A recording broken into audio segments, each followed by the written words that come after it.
Hello, everybody. Long-term viewers and listeners to the show know that I'm a big fan of Neil Postman's classic 1984 book, Amusing Ourselves to Death. At the beginning of the book, he suggested we got the future wrong. Rather than imagining 1984 being Orwellian, it actually turns out to be a brave new world, a Huxleyan world. And of course, one of the most troubling and memorable features of Huxley's Brave New World, a book published in 1932, was his image of soma, this drug in which everybody in the Brave New World took to cheer themselves up. This was a drug-induced future, and some people believe, indeed, that America is increasingly becoming a soma-like place. My guest today on the show has a new book out. It's called Rethinking Medications. Jerry Avorn teaches at Harvard Medical School, and he's joining us now. Jerry, I'm not sure if you've read Huxley's Brave New World, but do you think Postman was right? Do you think that we are becoming more like a Brave New World than 1984 in terms of our addiction to all these pharmaceuticals? Right. I did read Brave New World in college, and it had a big effect on me. I think there's sort of a two-part answer. One is that we've got some really wonderful medications out there that help people stay healthy and stay alive and treat awful diseases and prevent others. And then on the other hand, there are some people that are overly dependent on medications. Often it's not the legal ones that are the most trouble. The ones that are the most trouble are, the opioids and various other recreational substances. But I don't worry too much that we are an over-medicated society.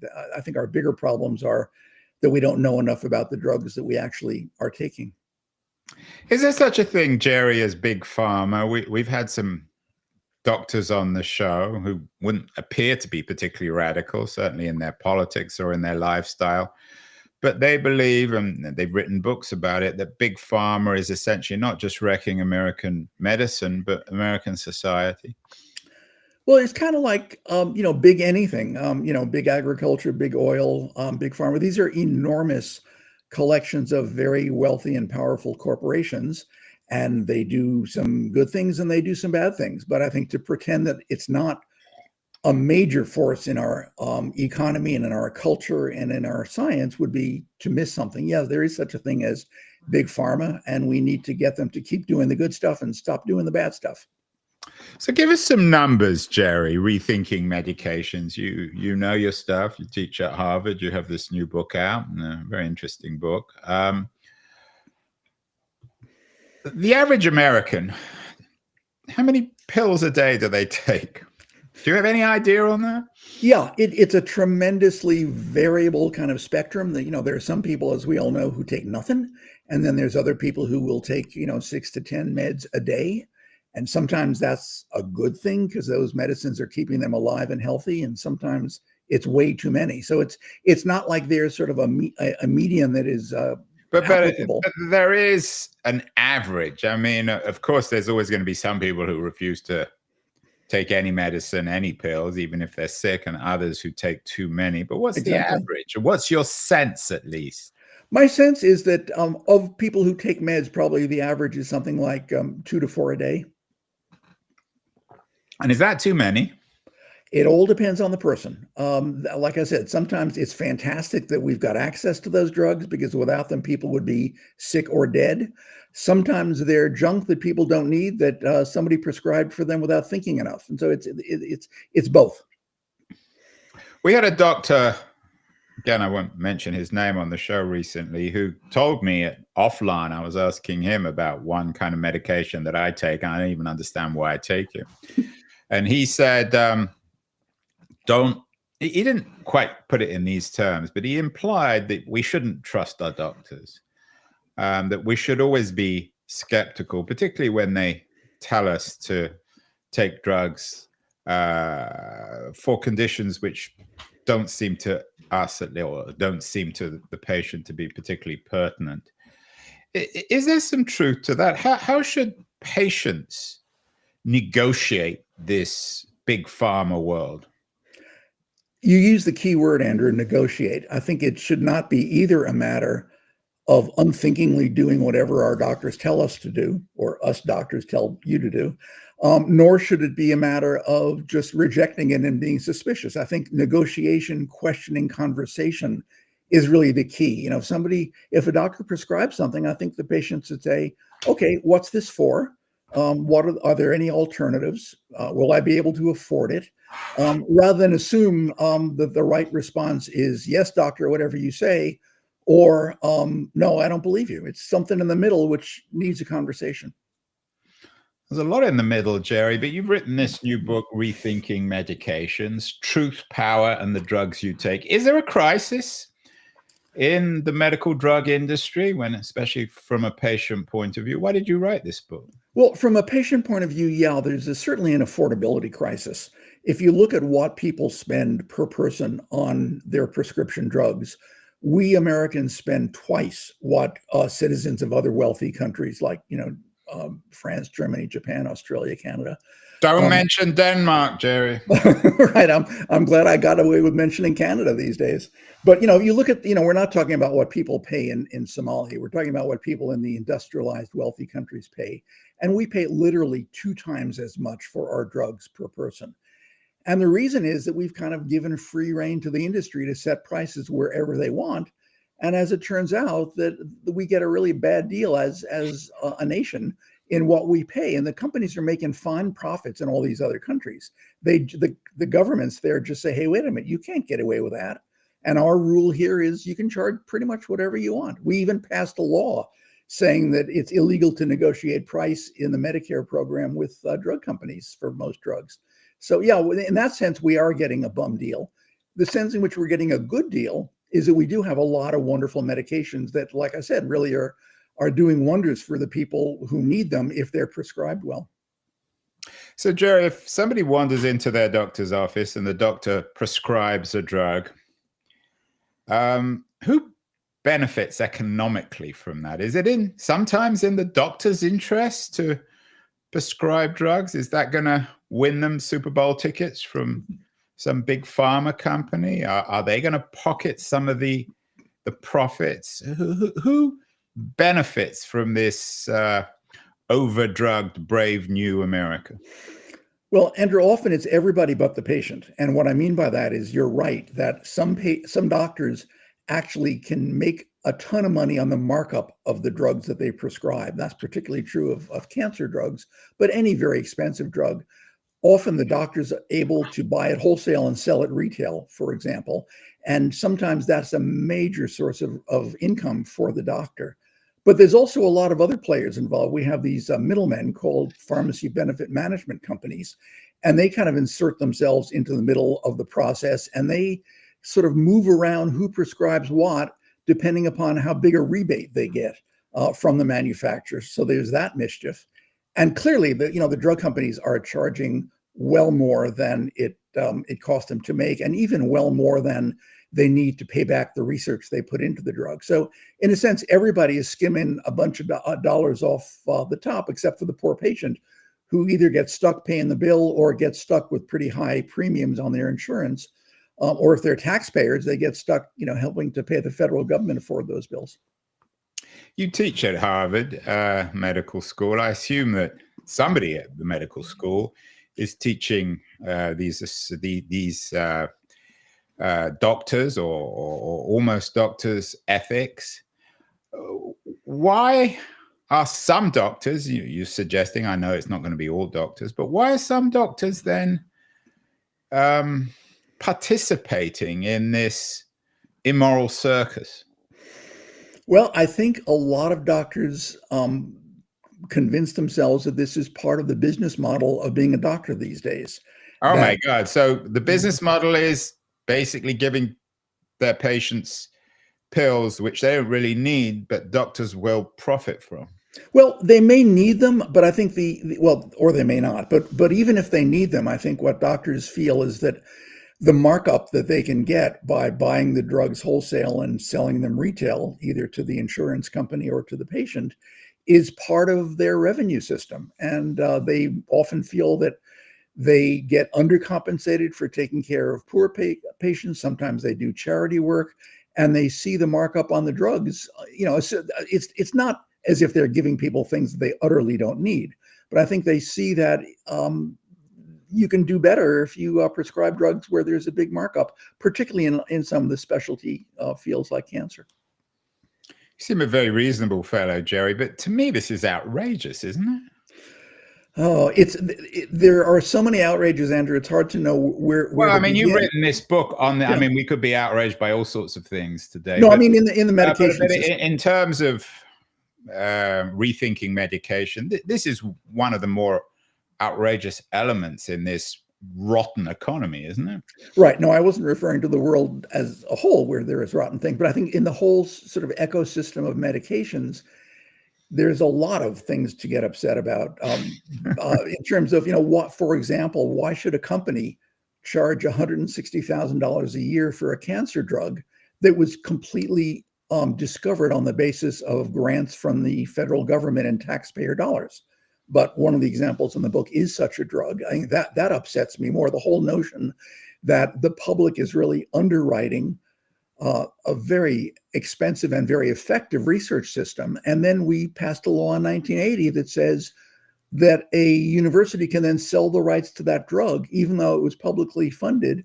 And then the university can get a lot of money and the manufacturer can get a lot of money and the patient gets stuck holding the bag. That upsets me even more in the hierarchy of things to be concerned about. There is, of course, a certain RFK Jr. who has been articulating quite a radical agenda for reforming American health system. He's very controversial. Don't need me to tell you this. Are some of his arguments, Jerry, right about fundamentally reshaping American medicine? What's his take, for example, on rethinking medications? Well, I worry that he's got a couple of talking points that, who could disagree with? He's against chronic illness. Well, who isn't Who against isn't? chronic? Exactly. Or other things that, he wants the food supply to be pure. Well, who doesn't want the food supply to be pure? And I'm scared that those sort of mom and apple pie talking points that obviously, people will be drawn to are going to help him get through a really zany agenda, which is much more specific and much more dangerous, like all of his talk about vaccines causing autism. Sometimes he says they cause cancer. Sometimes he says they don't work. And I think the specifics of what RFK Jr. is saying are very scary and potentially damaging and much more worrisome than I can take comfort in, he's against chronic illness, because everyone's against chronic illness. We're all against chronic illness. That goes without saying. Jerry, this kind of book will make some people very suspicious, not just of big pharma, but perhaps of their own doctor. I'm not reaching for my pills. So I think when you read your book and when you listen to what you're saying, we might throw away our pills. But is there a danger of these endless books and critique from insiders like yourself of the American medical system that will only empower RFK Jr. and his movement of conspiracy theorists and people who have peculiar ideas about vaccines? Are you concerned that the medical establishment itself needs to kind of group together to not undermine the system without at the same time, of course, telling lies about how it works? I know this is a very tricky path to negotiate. No, I completely agree, and I wouldn't want anyone to get the impression that this is one of those "don't take your pills, don't trust your doctor" kinds of books, because there's a lot in there about how great our medications are, and we've got, for heart disease, for cancer, for a whole host of illnesses, we've got fantastic medications, and I'm a big booster of rational, science-based, evidence-based medication use. And nobody should get the sense that I'm one of those throw away all your pills and don't trust your doctor. What I do want is to have us have a kind of more thoughtful, evidence-based approach to approving drugs, to paying for drugs. And there's a whole appendix in the book about ways patients can talk to their doctors about their drugs, not I'm not going to take this, you're trying to kill me, but rather, what's it for? What will it interact with? Is it affordable? How will it work? And I think, any doctor that doesn't have time for that, you should probably find a better doctor. But part of the prescribing process needs to be one of conversation and education. But by no means is this an anti-medicine book. I love medicines. I prescribe them my whole life. I take a bunch myself. And I think they're great. We just need to do it more thoughtfully, both in the review process, in the doctor's office, talking to the patient, and also in the way we pay for them. Yeah, we've done lots of shows on reforming the medical system from a patient point of view. And often our writers, our observers, professionals like yourself say, well, the patient needs to be more responsible, more intelligent, talk to their doctor, do some research. And of course, the type of people, Jerry, who do that are people like yourself, your students at Harvard Medical School, perhaps myself. Is there a danger that the American medical system is going to become one where the high end of highly motivated, highly literate people will negotiate it very intelligently? The middle will essentially drop out and everyone else will become victims of an increasingly corrupt system. Well, that's a worry, I think, not just about medications, Andrew, but for everything in life, about, everything that we do. We have this risk that the well-off are going to end up unfairly better and the less well-off are going to get shafted. Luckily, there is the opportunity whenever a patient is in a room with a doctor or a nurse practitioner who's prescribing something, any patient, regardless of their income or level of education, can say to the doctor, what's this for and can I afford it? And that's not a conversation you need a college degree to have. And it's a conversation that I think it ought to be part of a doctor's responsibility to have. But it's also part of the patient's job to not just either blindly take whatever somebody writes down on a prescription, nor blindly reject everything. It doesn't need to be a postgraduate conversation, but just a what's it for and why are you giving it to me? And if the doctor says, I don't have time for that, find another doctor. Jerry, what's your take on these new, and correct me if I'm vulgarizing their term, diet pills, which are, and actually speaking of Denmark, it seems to have sort of dominate now the Danish economy. I think there's one company in Denmark that makes up about 50% of the entire economy.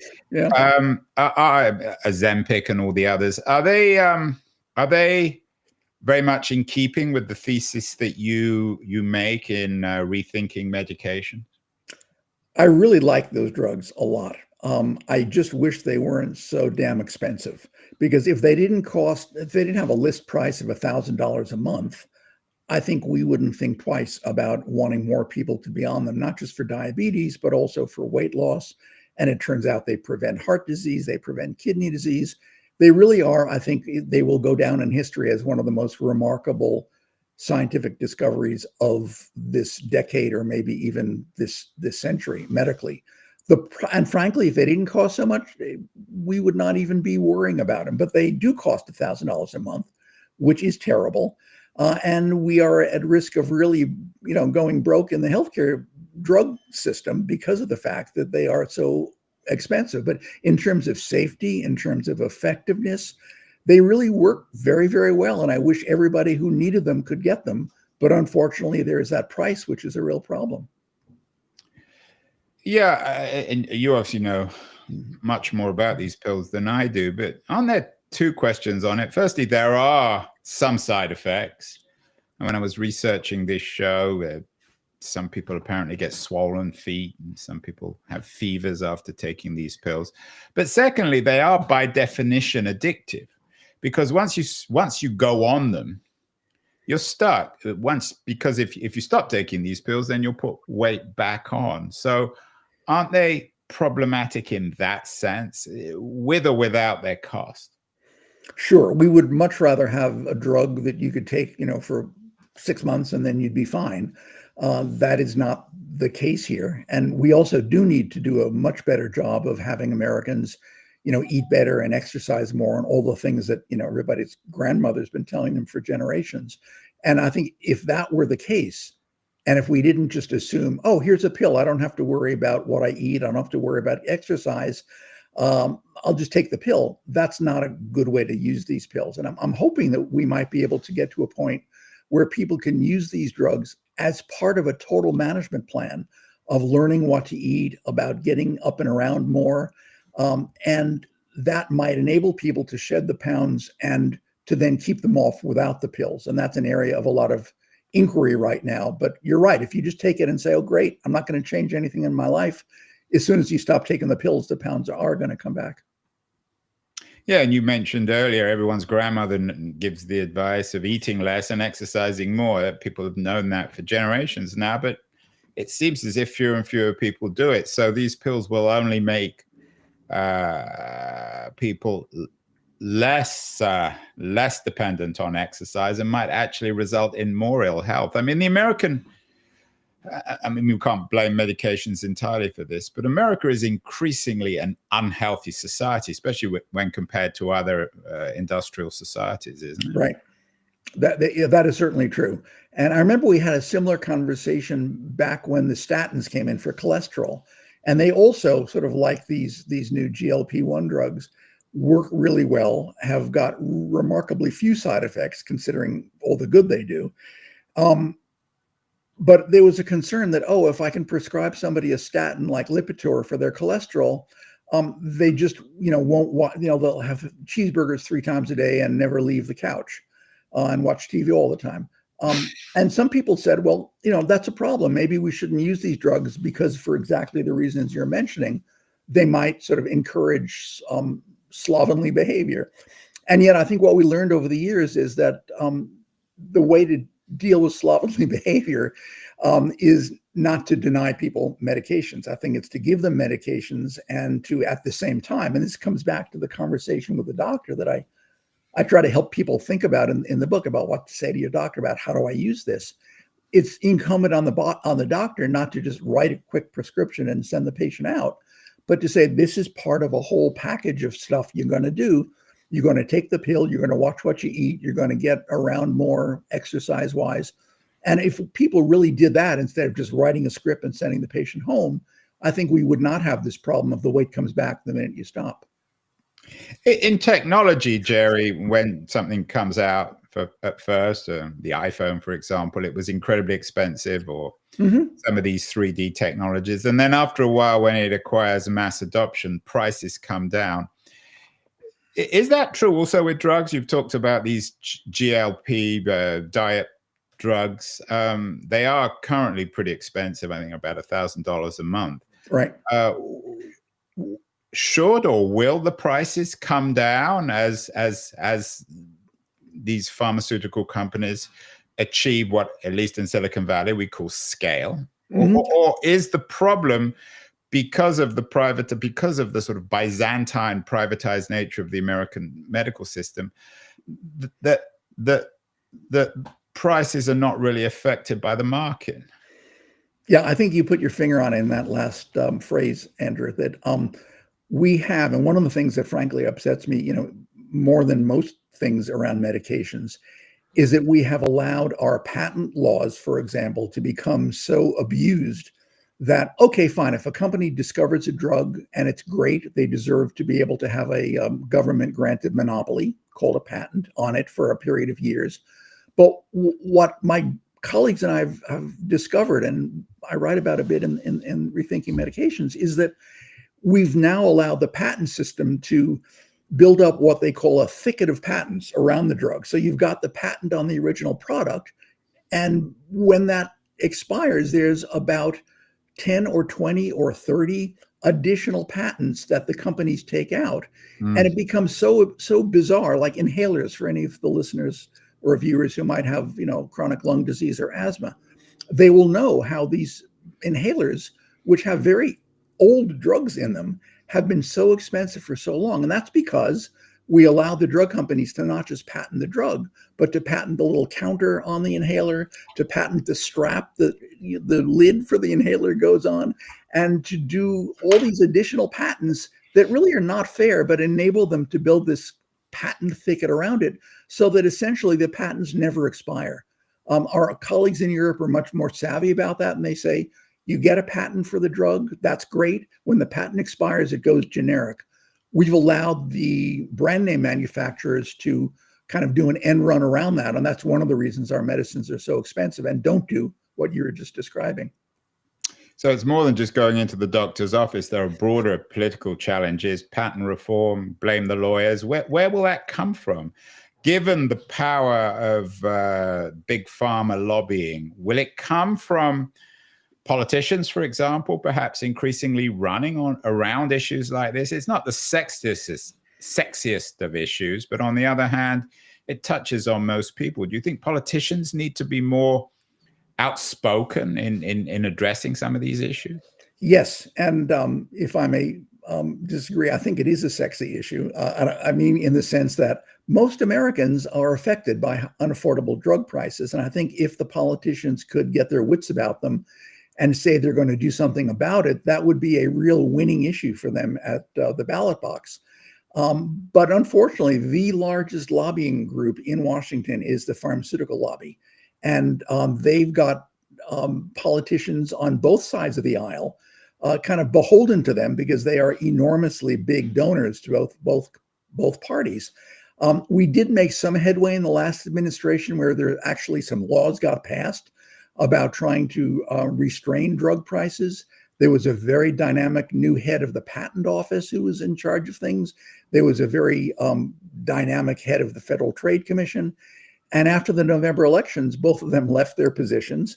And it looks like Congress has lost its appetite for really getting on top of this, even though if they were thinking clearly about it, they would know this is a winning issue for them.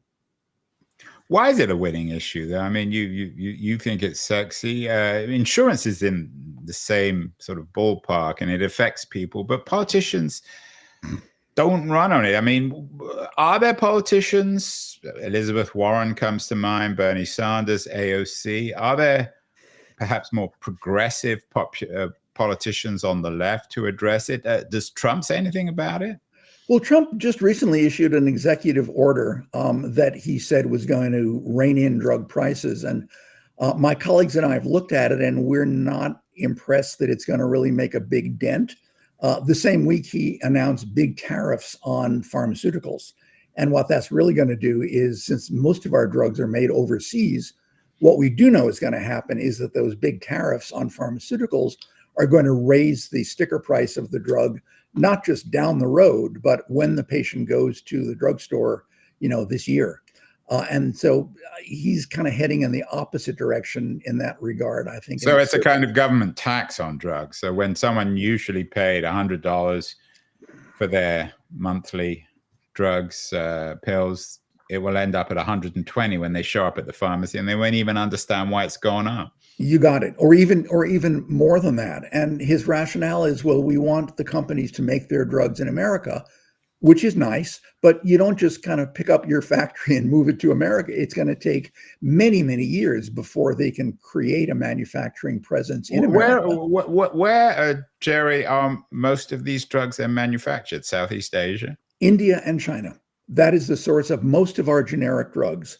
And anybody who's sort of been worrying about this field for a long time would know that if you slap big tariffs on China and India, where that's going to definitely hit is the price of the drugs that we import from them. It is true we stopped making our own drugs years ago, and that's not ideal. But we're not going to be able to fix that in the next year or two or three by just increasing the taxes. And the problem is that it's something which is going to hit Americans this year, and they're not going to have time to wait for someone to build a drug factory somewhere in this country. We know, of course, about the pill mills in West Virginia and the opioid crisis. But is there a large black market in the United States for drugs? Do you mean of the opioid variety? Well, of any. I mean, if, for example, these new diet pills. If pirates were able to, and I was before preparing for this conversation, I know there have been a number of warnings about online quote unquote sales on these generic drugs. Should people be really careful? Yeah, I think it's always a good idea if you're getting a prescription medicine to get it through, normal channels and not to see something on the internet that you can get it from some black ops operation and you don't know where it came from and who made it. Now, I'm not talking about generics or biosimilars that are FDA approved. They're great, but if there's something that is coming to you through unusual channels and you're putting it into your body and it's a strong chemical, I would not advise doing that. But What, is it what we need to do, just to follow up, Andrew, I'm sorry, just to follow up, what we need to do is to make the regular drugs that we have that are FDA approved, where the manufacturing plants are certified and inspected, we got to make them affordable rather than having people going onto the internet and finding something from God knows where. I don't want to turn this into another conversation about tariffs, but some people's critique of Trump is that he gets it the wrong way around, that America's value in the world is its innovation, its research at places like Harvard Medical School, and that leave the manufacture of these drugs to India or China, but make sure that America focuses on high value. Do you agree with that? Boy, do I. And I'm so glad you brought that up because it is really relevant to what we're talking about here. We are speaking in a week after we've been, we at Harvard Medical School and the rest of the university have been told that the government is going to basically shut off billions of dollars, most of which is for medical research. I think a lot of listeners and viewers may not realize that when they talk about, Trump is going to put a hold on $9 billion to Harvard or $400 million to Columbia or other places. Most of that is National Institutes of Health research money that goes to the medical school. And what's particularly ironic is that he's claiming that this is because he doesn't approve of what happened on the undergrad campus around demonstrations about Palestine. And first of all, it's a totally different campus, both at Harvard and at Columbia, that are miles apart. And really, who's getting beat up for this ostensible protest on his part about anti-Semitism, which, as a Jewish person, I can say I really am offended that he is using anti-Semitism as an excuse to beat up on entire universities. But where that problem is going to crop up is research on medical issues and discovery of new drugs. And I have colleagues at Harvard whose research has now been unexpectedly, utterly interrupted. And they're studying, non-political things like tuberculosis and HIV and, conditions, cancer. And it's just crazy that this somehow has been interrupted in this really bullying kind of way. And we're going to pay the price for that before long, because this research was life-saving and it's ground to a halt. You mentioned earlier, Jerry, that at some point there may be pills that will ensure that we won't get cancer. What is the new frontier when it comes to medication? Could you imagine in 25 years a pill that everyone will take that will pretty much guarantee that they won't get cancer? No, but there is good news in that for particular cancers, and we're increasingly understanding that they are really very different diseases, one from the other in cancer, that we have gotten way better than like when I was a medical student, where we really didn't have a whole lot of tools that worked for treating cancer. We've now got a lot of wonderful tools for treating previously untreatable cancers. So it's not going to be one pill that'll either prevent it or cure it, but we are going to see, and we have been seeing for the last number of years, specific tools, whether it's immunotherapy or better kinds of chemotherapy or all sorts of advances that are there now and are in use right now in order to treat cancers once they develop. Preventing it, the biggest preventable cause of cancer in the United States is smoking. And if we could just get people to stop smoke, that would be a wonder drug, equivalent that is fantastic. But what's scary is, these things don't come out of nowhere. They come from research usually funded by the federal government. And I never thought I'd hear myself saying this, that research has now been shut off in a lot of universities for no clear reason. The New York sociologist Jonathan Haidt has a book out, The Age of Anxiety, which has done very well. Right. We've had a number of conversations about the anxious nature, particularly of younger generation, and the more and more of them are themselves medicating on one kind of therapeutic drug or another. How does that fit into your arguments in rethinking medications on two fronts? Firstly, the generational quality. Are younger people more or less likely to be addicted, so to speak, to medication?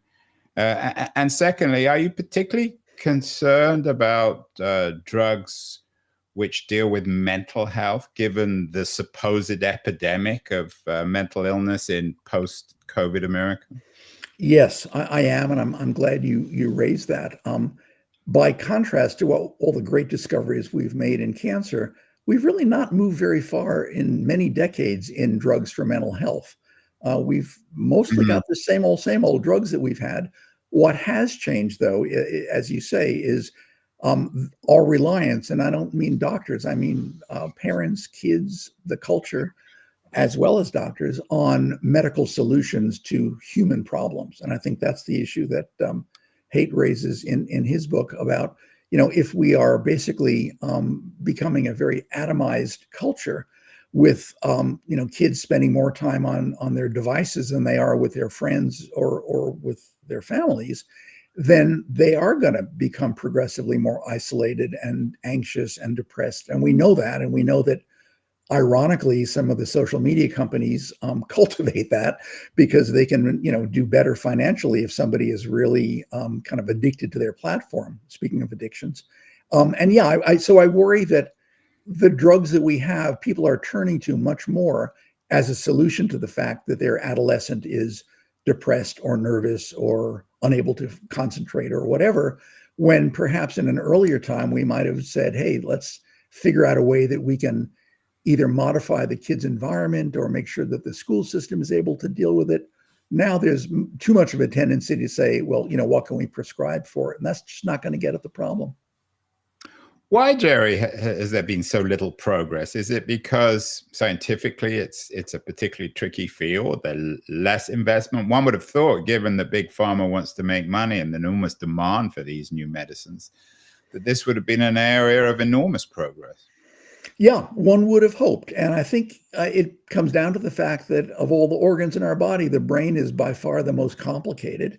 And Mm, while a lot of interesting neuroscience research is going on, we still don't have any more of a clue than when I was in medical school about what causes schizophrenia. On the other end of the age spectrum, we've got Alzheimer's disease, and I write in the book about some really mm. crappy drugs for Alzheimer's that really don't work. Yeah, we did a show. I'm sure you're familiar with the book. I can't remember the name of the author, about researchers who essentially fictionalized their research on Alzheimer's, and they were found out. Mhm, right, and these are really, really pretty inadequate drugs, and yet the FDA green-lighted them in ways that I find unconscionable for that first one that then got pulled from the market. And so, between schizophrenia, anxiety, depression, Alzheimer's, the brain is the toughest nut to crack, so to speak, in terms of we know how heart disease works. We're learning a lot about cancer. We've not really made much headway, probably just because it's the most complicated organ we have. And it's that doesn't stop people from marketing and selling and manufacturing and prescribing drugs for your brain. And some of them work real well, not the ones for Alzheimer's, but some of the ones for, if you really need it, some of the other drugs for the brain. But they do tend to get overused because it's an easier solution than, in the case of depression, anxiety, adolescence, dealing with the underlying problem. Finally, Jerry, speaking of the brain, we are increasingly being encouraged to outsource our brain to AI. One of your colleagues, I'm sure you know him, Robert Pearl, is a frequent guest on the show, former CEO of Kaiser Permanente. He spends time both on the East and the West Coast. He teaches at Stanford University.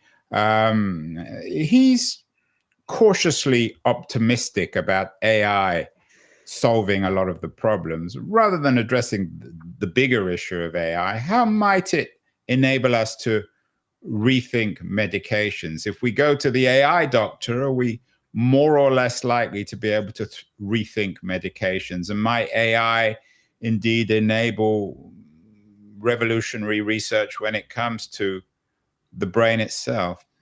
Okay, the key question for 2025. And I guess it's a two-part answer. One is on the biological research side, it's amazing, and it's already proven itself in terms of understanding how proteins fold on themselves, which used to take years and years and years. And there are some great AI programs that have figured that out in a matter of just weeks. And that's at the very basic side going to be revolutionary. Yeah, DeepMind made major breakthroughs on that a month or two ago. Exactly. And that's going to be great. But that's at the very, very basic preclinical level.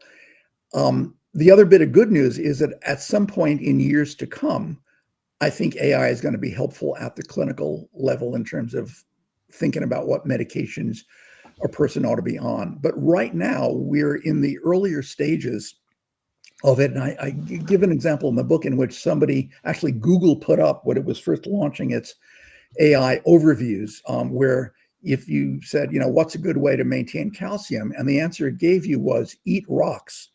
And the reason was because the AI program scraped a lot of stuff from the internet, and some of it was from The Onion, the satirical magazine, which had a funny article about how if you ate enough rocks, your calcium would be good. At least it's not telling us to eat onions like the French. That's right. But it couldn't tell the difference. It couldn't tell that actually was a goofy article. So it's going to have to get much smarter about, what's real, what's not. Was this a good study? Was this a bad study? Were the control groups correct? What were these statistics? And it'll get there eventually, but it's not there now. And I don't think any listeners or viewers ought to go to Dr. Google, as my friends call it, to find out about what meds they should be on. And we suggest some better alternatives in the book. A better alternative might be going to Dr. Jerry Avorn, who is the author of Rethinking Medication, Truth, Power, and the Drugs You Take. Very wise advice from Jerry on how much medication we should take and reforming the system. Jerry, congratulations on the new book. And I think your remarks, particularly on the Trump cuts, are particularly concerning. Best of luck. We'll have to get you back on the show as the implications of some of these cuts over the next few months work themselves out. Thank you so much.